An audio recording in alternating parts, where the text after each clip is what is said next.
অন্তর্বর্তীকালীন সরকারকে স্পষ্ট করে বলি, আপনাদের এই ধরনের ফ্যাসিস্টদের দোসরদের প্রতি নমনীয় আচরণ আপনাদের প্রতি বাংলাদেশের মানুষের আস্থার সংকট তৈরি করছে।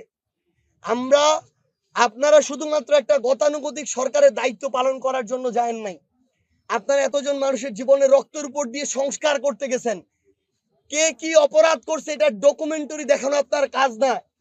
এটার পিছনে কারা দায়ী তাদের বিচার নিশ্চিত করা, তাদেরকে ওই মঞ্চে, তাদেরকে যারা খুনি তাদেরকে ওই ফাঁসির মঞ্চে বিচারিক প্রক্রিয়া নিয়ে যাওয়া হচ্ছে আপনাদের কাজ।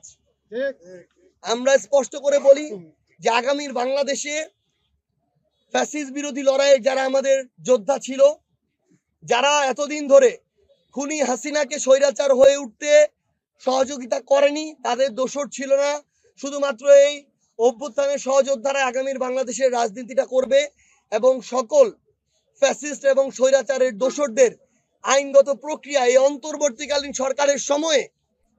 বিচার নিশ্চিত হয়ে তাদের যে রাজনৈতিক কর্মকাণ্ড এবং দল এগুলোকে নিষিদ্ধ ঘোষণা করতে হবে।